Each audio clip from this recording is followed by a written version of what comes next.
My wealthy entrepreneurial husband, Elon Musk, the father of my 5 young sons, filed for divorce in late spring of 2008.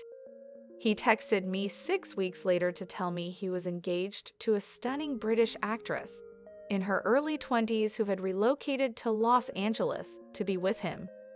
Taylor Riley is a British actress who starred as one of the sisters in the 2005 film Pride and Prejudice. Two things hit me. A. Pride and Prejudice is a fantastic film, and B. My relationship with this man had degraded into a cliché. She wasn't blonde, at least. That was refreshing to me. I wasn't blonde either when I first met Elon. In my first year of college, I was a budding writer from a small hometown and was healing from just a terrible case of first love with the older man I left behind in my small community. I preferred the older. Poetic, rebellious, and tortured were words that appealed to me. Romeo, in a dark brown leather jacket, who stopped his motorcycle beneath my dorm room window and screamed my name through the twilight, was a person I liked. That wasn't Elon's style. He was a clean-cut, upper-class boy with a South African accent who appeared in front of me one afternoon as I leapt up the steps to my dorm. He was a fellow student a year ahead of me. He claimed we'd met at a party I'd never attended. Years later, he would admit that he had seen me across the common area and decided to approach me. Well, eventually, he invited me to have an ice cream with him, which I agreed to. I said yes, but then ignored him with a letter on my dorm door. I heard a polite cough behind me many hours later as I was crouched over my Spanish text in a sweltering room at the student center. 2 chocolate chip ice cream cones were sliding down Elon's hands as he smiled nervously. He's not the type of guy who accepts no for an answer. He was a mathematician who thrived on numbers, trade, and reasoning. I wasn't the only woman he was interested in, and he continued to send roses even after transferring to Wharton. I found myself agreeing to eat dinner with him when he returned to Queens to visit pals. When we were both in the bookstore, I pointed to a shelf and remarked, "One day, I will want my own shelf. I have got my own books to put right there." I'd said something similar to a girlfriend before, who giggled and whirled around on her heel. Elon, on the other hand, not only took me seriously, but also appeared impressed. It was the first time a boy found my sense of ambition appealing, rather than my long hair or slim waist. Previous partners called me competitive, but Elon described me as having a fire in my soul. I understood what he meant when he said, "I see myself in you." After graduation, I spent a year teaching English as a second language in Japan. Elon and I had parted ways by then.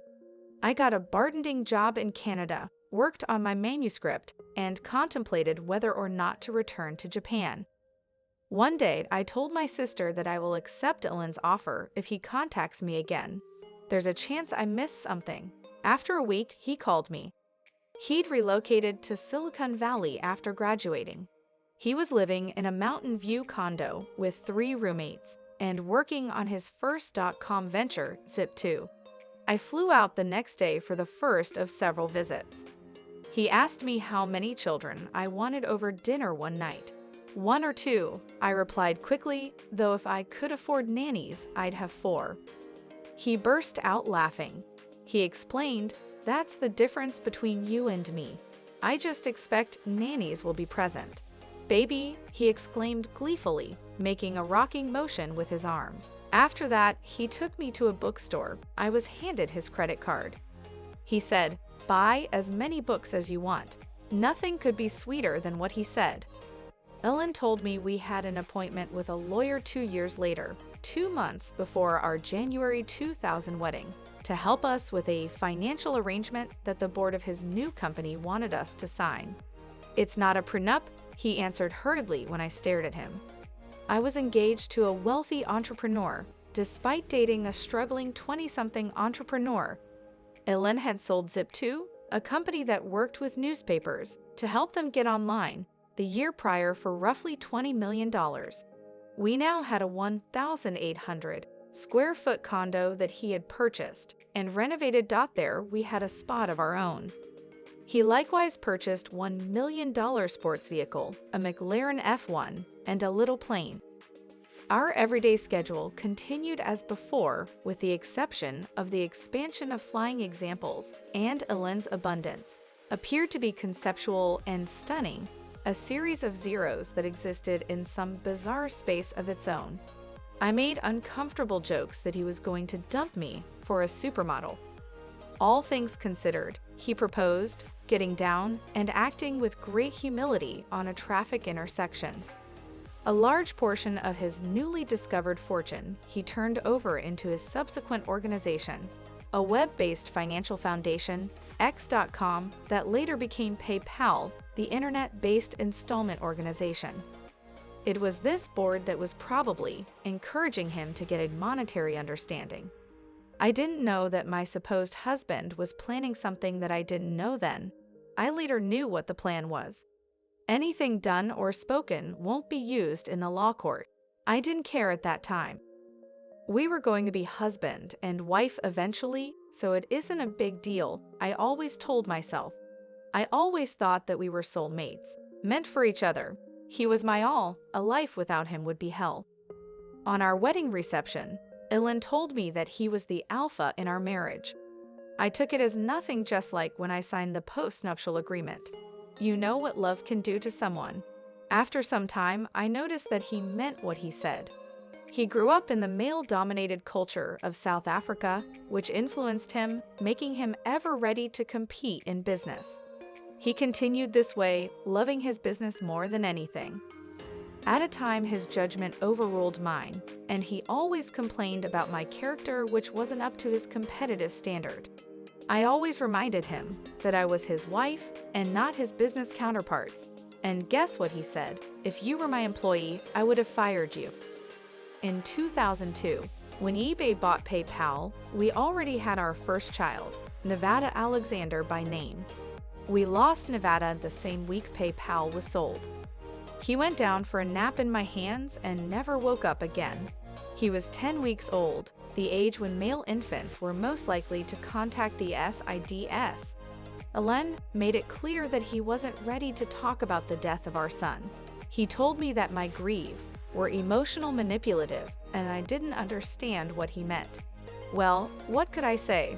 I had to cope with the lose alone. It made me visit the IVF clinic for the first time. I had to clear my mind. It wasn't easy.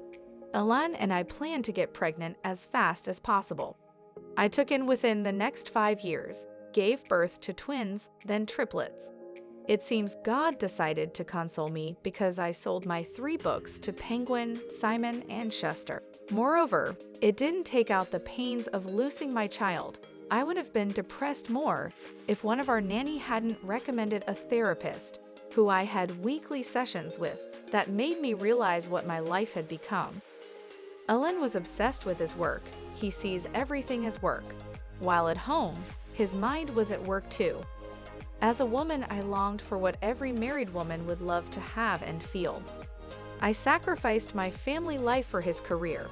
Sometimes we had little argument on the kids' sleeping schedule, and he started stating my flaws and how I read too much. I knew to him, I had no value at all. Well, an accident that occurred 8 years after our marriage made me wake up to reality. At that time of the accident, when my car came to a halt, all I could think of was, my husband is going to kill me. And in my vision, I could see a woman who would have gotten thin and blonde, stumbling out of a very expensive car with the front left wheel smashed. I was doomed. I didn't recognize myself. I couldn't maintain the perfect wife and hostess anymore. Everything becomes so boring that I couldn't hide it any longer. After the accident, I told Elon with tears that I wanted to be of value and get back the love that I have given. He told me that we would fix it or get divorced. The next day, he filed a divorce. I felt pain, but I had to accept it. After all, I was going to be free. The agreement I signed earlier was an agreement that made me not have any right to any of his properties, except the house we lived in. We took the case to the court, but he won the case. I vowed to live my own life. I fell in love with another guy who was much better than my ex. At least he valued me. However, I didn't regret my marriage. I was angry for what Elon did to me and also angry at myself too. But I still respect the brilliant and smart husband I had before. I grew fond of his new fiancée. She was a nice person. I was so happy to live my own life and free to write my own life.